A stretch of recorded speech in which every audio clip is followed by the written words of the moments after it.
Hi, good morning, everybody.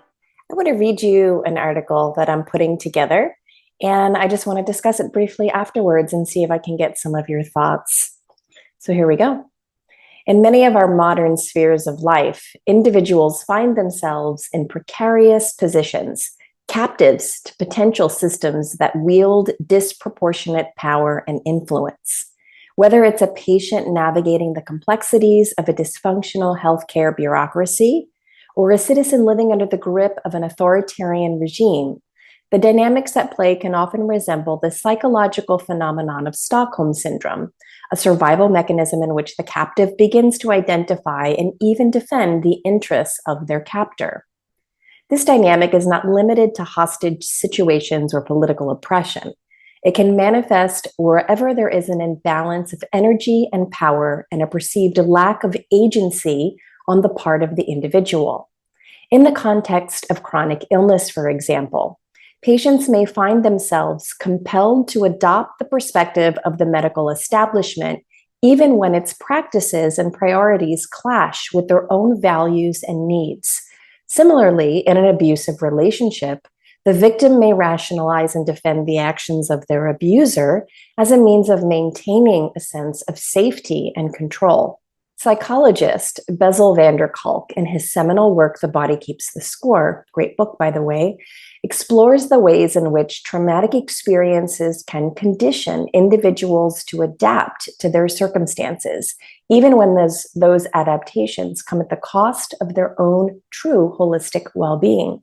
He writes in The Body Keeps the Score, if the memory of the trauma is encoded in the viscera, in the heartbreaking and gut-wrenching emotions, in autoimmune disorders and skeletal muscular problems, and if we do not find ways to metabolize and digest properly the traumatic experience, it will be revisited on us and in us in the form of traumatic reenactments with ourselves, our relationships, and our systems.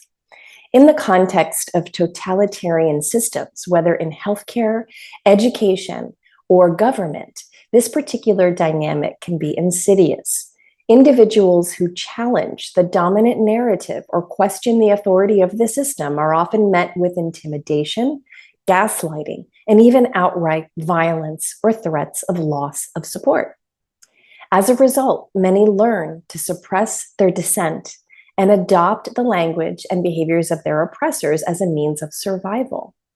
However, the path towards true healing and integration and empowerment lie in the willingness to begin to break free from this captive mentality. This requires a deep personal reckoning, a willingness to question assumptions and narratives that have been imposed upon us, and the complete and utter courage to reclaim our agency and autonomy.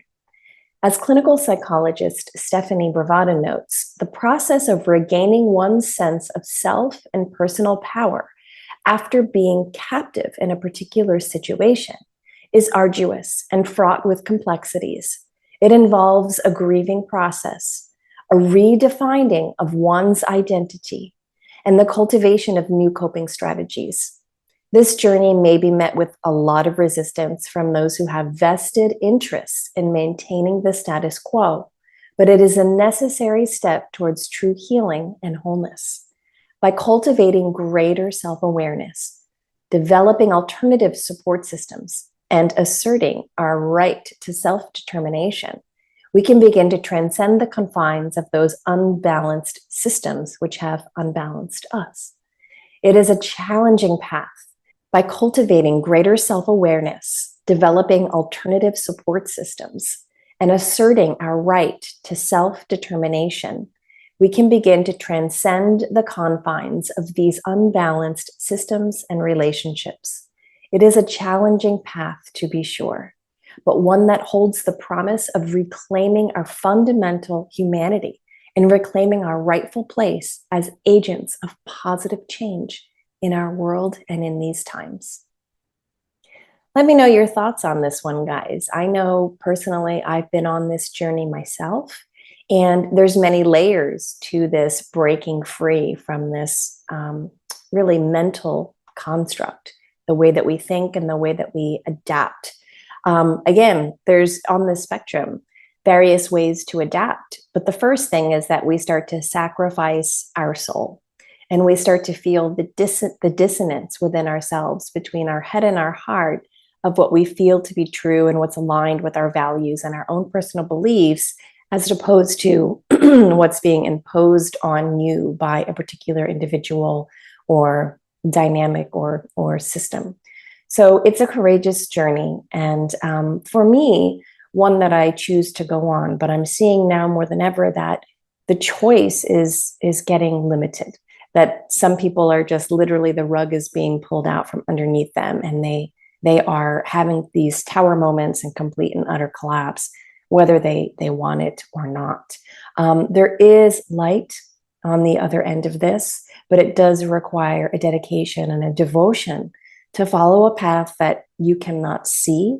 And after really recognizing the lack of, or how you had given over so much of yourself, your control dynamics to something or someone else, it does require a lot of nourishment on various degrees to rebuild your foundation and your trust, particularly within yourself, and then extend it on to others once again. But it absolutely can be done, and it's being done right now by millions of people. And we need more to commit to this unknown and to return to that which they know is true for within themselves, and that's aligned at this more middle balanced point. So thank you so much for listening, and we'll see you again soon. Let me know your thoughts.